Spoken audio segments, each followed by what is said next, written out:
Hey, welcome to Think Thursday from the Alcohol Minimalist podcast. Think Thursday is all about your beautiful, brilliant human brain. We're talking neuroscience. We're talking behavior change. We are talking about your mindset. Are you ready to get started? Let's go. Well, hello and welcome back to Think Thursday from the Alcohol Minimalist.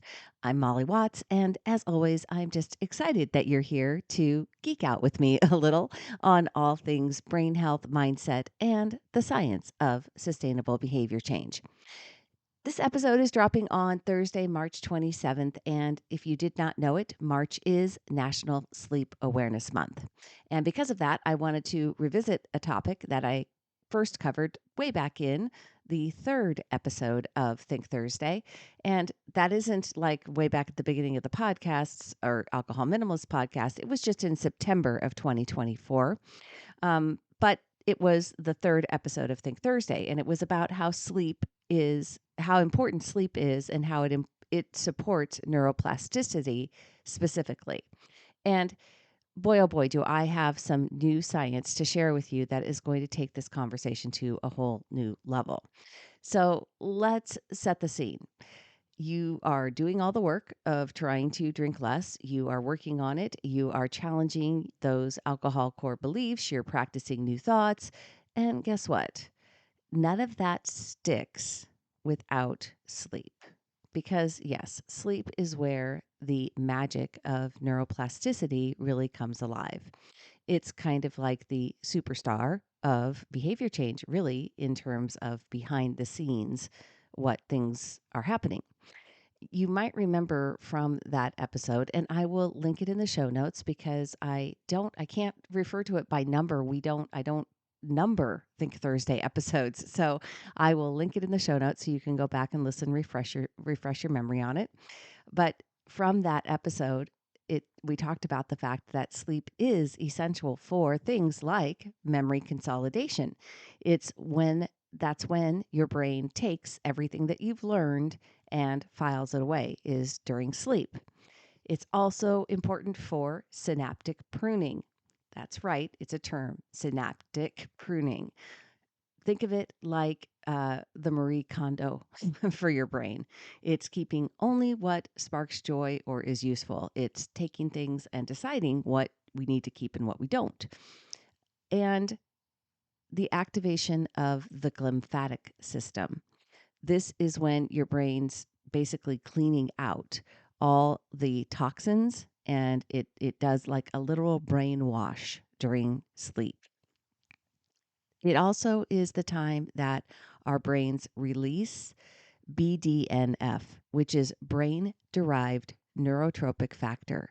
And that is critical for growing and maintaining neurons. So, growing new neurons, right? Which we know can happen all the time for the rest of our lives. Sleep is critical for emotional regulation and glial cell activity. So, yeah, sleep is super important for neuroplasticity, which is super important for habit change. And all of that is still true.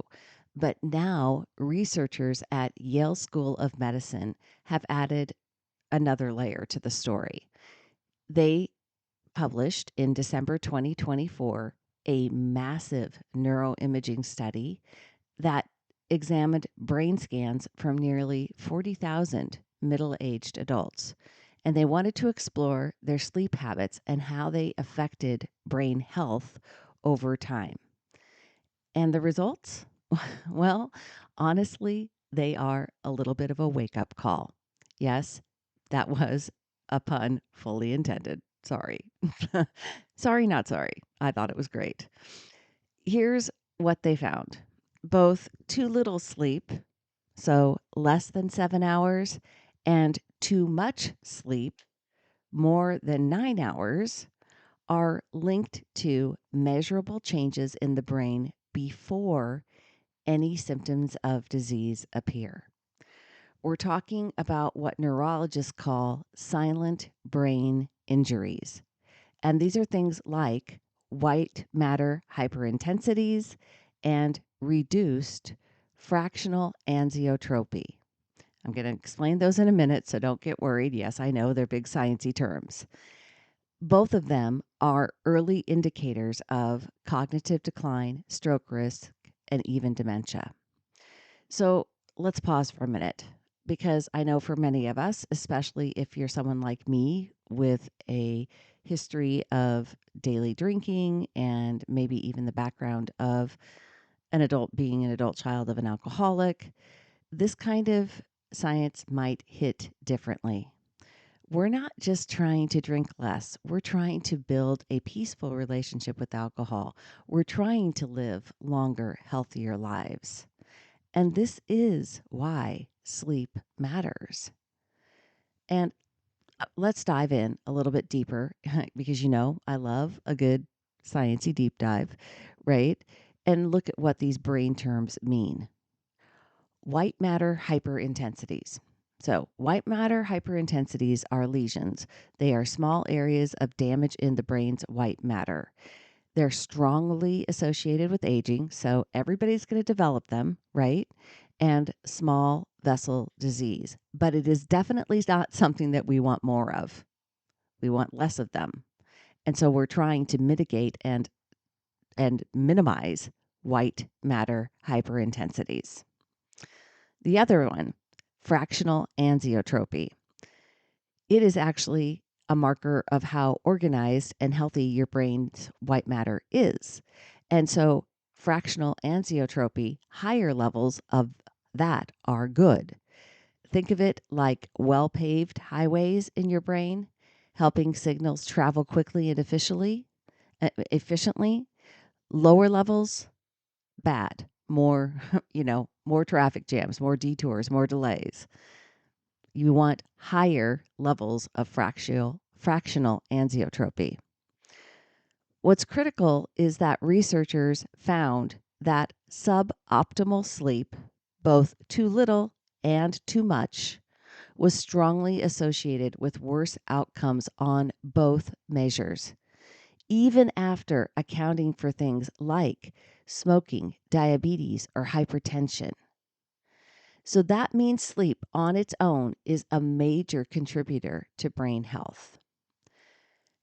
Now, what does that mean for us, for the habit changers, for the alcohol minimalists, for the people looking at really taking care of our brains? If neuroplasticity is the engine of behavior change, then sleep is really the premium fuel. And here's another sobering connection. Yes, again, pun fully intended. Alcohol, as you know, disrupts sleep. We know it. It fragments REM sleep, shortens deep sleep, increases cortisol levels, and prevents full emotional processing. So, if you're trying to reduce your alcohol use, one of the biggest early wins you can do is improving your sleep. It's not just about how you feel about the next day. It's really about the long-term health of your brain. Here are the takeaways from this Think Thursday episode. Number one, aim for the sleep sweet spot. The sleep sweet spot, 7 to 9 hours per night. Too little or too much can be problematic. Make sleep a non-negotiable part of your wellness strategy. Right alongside movement, healthy diet, mindful drinking, thought work, all of it. Make sleep a non negotiable part of your life. And number three, use your desire to reduce alcohol as a catalyst for improving sleep and use better sleep as a motivator for drinking less. They can reinforce each other, and they do. If you want to build better habits, if you want to change your drinking, if you want to feel better and protect your brain for tomorrow and for the rest of your life, start with sleep. And remember, it's just like everything else. You don't have to overhaul everything in one night. Maybe tonight you decide to shut down the screens 30 minutes earlier. Maybe you skip the glass of wine and you try herbal tea instead. Maybe you track your sleep for a week and just get curious. We are not trying to change everything and we're not looking for perfection. We're not aiming for perfect sleep. We are aiming for better sleep, more consistent sleep, brain healthy sleep. All right, that is it for today's Think Thursday, my friends. If you found this podcast helpful, I would love it if you took 30 seconds to leave a quick review. And if it helps more people find this message of peace, science, and brain health, that would be great, right? Until next time, sleep well, think better, and keep choosing peace. I will see you on Monday.